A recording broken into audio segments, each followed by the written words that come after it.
Previously on Jessie Stuff. Guys, we were totally doing lots of adventures, going around Japan, trying to find bargains in Book Off, and Alex was on the hunt for guitar pedals and records while I was looking for designer bags. So if you haven't seen my previous vlog, check it out. I was absolutely obsessed with this Trim 35 from Hermes, and today you'll see if I actually bought it. So following on from my last vlog, we are in Book Off. I will link all the Book Offs below as well, the Google Maps addresses if you want to visit yourself. If you're a handbag lover, sometimes you can pick up some reasonably priced designer goods.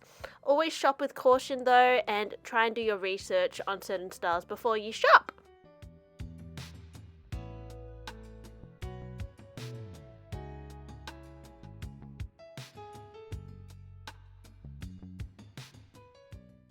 Some really good Fendi pieces for amazing discounts. That peekaboo over there was an extra 50% off.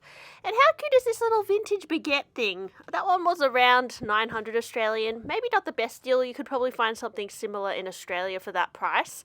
And Gucci as well was abundant in Japan. This is a gorgeous little red backpack. I did end up picking up a vintage backpack in Japan, which was really exciting.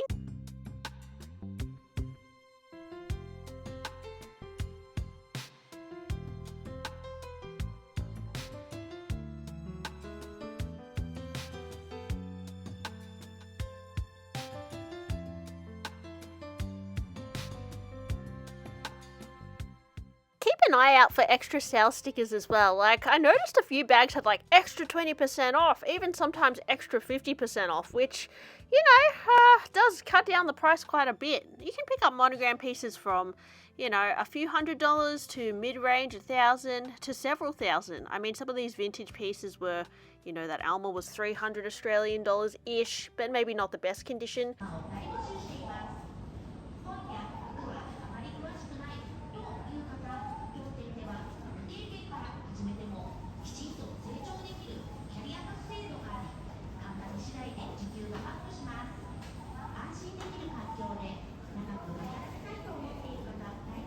Just went into the brand off, Book Off, why do I keep calling it that? I did find a bag in there that I used to own, the Trim 35 from Hermes, and I was very tempted to buy it again because, I don't know, I kind of regret selling it.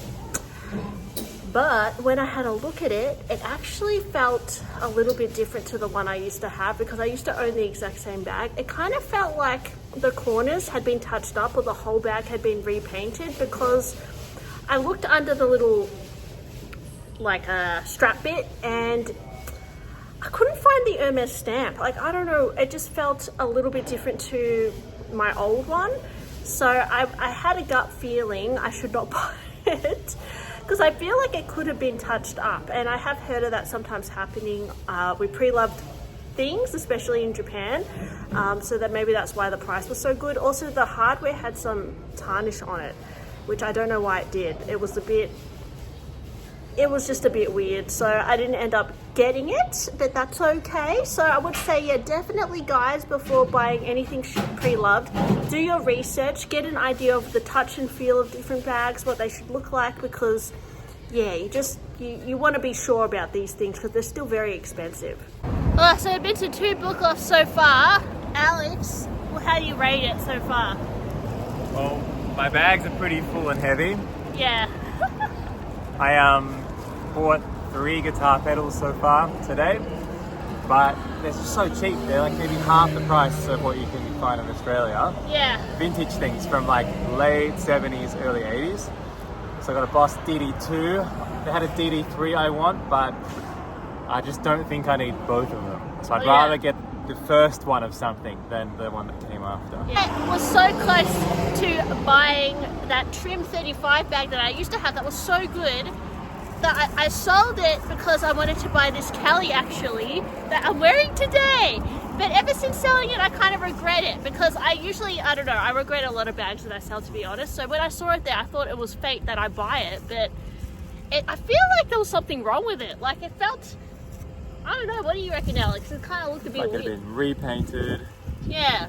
The edge painting was all like old, but then the actual bag felt like newer. Yeah. It kind of felt like, you know when you see parts of the bags look heavily worn, but then the actual leather looks like there's no scratches, but then it kind of looked too smooth on the corners. Like And the hardware was all scratched up. Yeah. No one will have any idea what I'm talking about. This is what I got. You should definitely set up your own pedal channel. So that's why we have to go back to Japan to do this again, to be honest. Well, some of the music that will be in the background might have some of this. Yeah, true.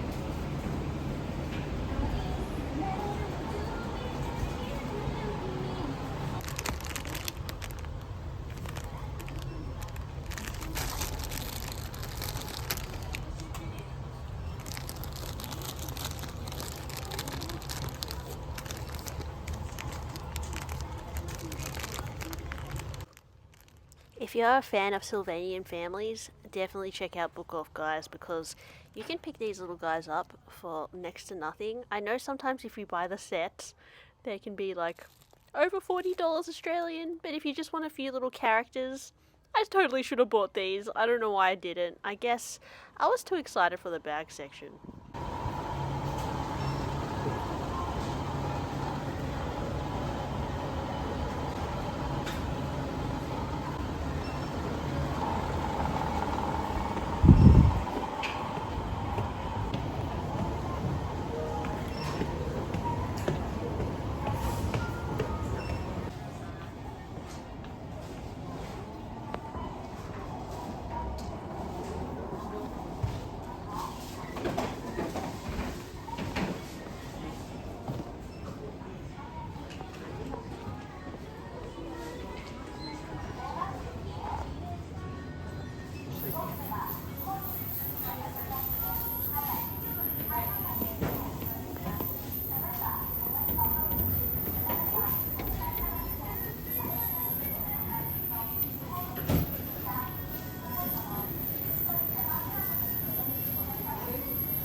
Prices were quite random in Book Off for Vuitton. For example, this World Tour backpack was around 2,000 Australian dollars.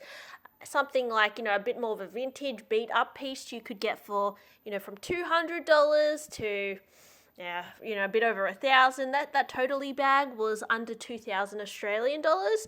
These big Hermes bags were, lower in price because of the patina. And also probably the style's a bit hard to sell. They were, under 500 Australian. This little bag was only $150. I thought that was quite a good deal. And this little coat holder was over $1,200 Australian, but very glamorous if you want to travel in style.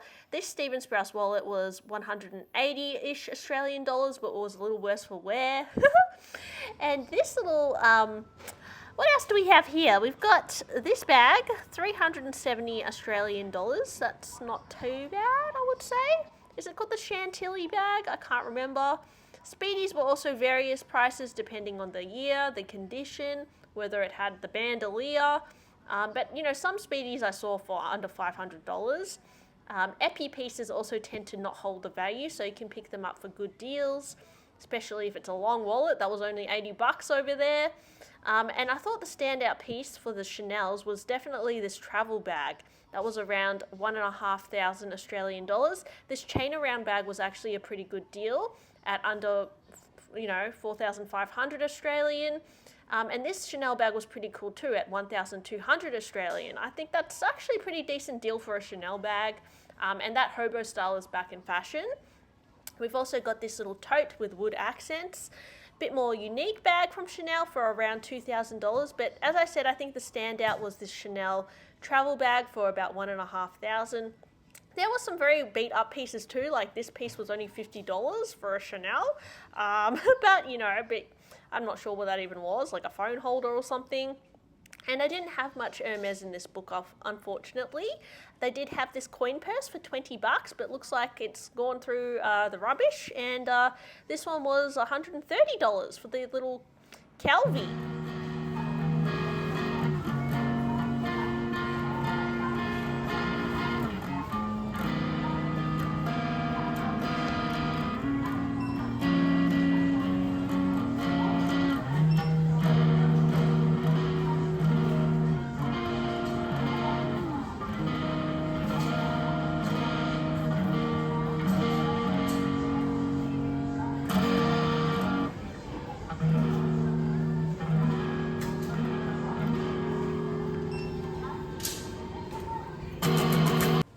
I couldn't find many good deals on picotin bags from Hermes because I don't know why. I think they're very popular in Japan. Usually they were around 5,000, but sometimes I even saw them for 8,000. And this is my backpack that I actually bought. As soon as I saw it, I was like, that's cute, but I was only kind of hyper fixated on Hermes bags, but then I kind of came back to these backpacks later. They had a bigger black one as well, which was also quite nice, but something was drawing me to the mini one. As you can see, it was not a bad deal. And yeah, they had some other little Gucci bags around here. That one had, unfortunately, some indentation in the front, as you can see. And yeah, I mean, that's cute. $240 for that tote. Then you got, oh, this was cute too. I really liked this Prada bag, but I don't know. There was a lot to choose from, guys. This was a bit trashed, but $280. So, yeah, I don't know. I guess you do have to have boundaries. You can't really just buy everything, but yeah, so I was trying just to focus on mainly Hermes bags, but I guess I got a bit distracted by the Gucci, and that's alright. I mean, even Bottega you can find for really good deals. I kind of wish I maybe found, focus more on the Bottega bags, because there's some older, bags you can get that are actually quite stylish. I also found that Ferragamo bags went for really good deals, especially. Oh, that was only $30. Wow. It is a bit worse for wear though when you look at it. That was $50. So I mean, if you know how to repair leather as well, this could be a good idea to grab these, touch them up. Could be a good business idea, right? I don't know. Any excuse to go back to Japan, I say. These were some older Loewe pieces, like this bag, $600. That's like the old school Barcelona bag, I think. And where else are we going? Oh, I'm going on to the contemporary section. Now, if you like Coach, guys, there is a lot of Coach in Japan. And lots of Michael Kors, lots of Kate Spade, all that sort of thing.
Thank you.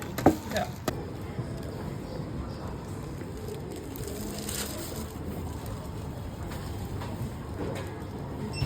Oh, guys, I can't believe it. I actually bought something.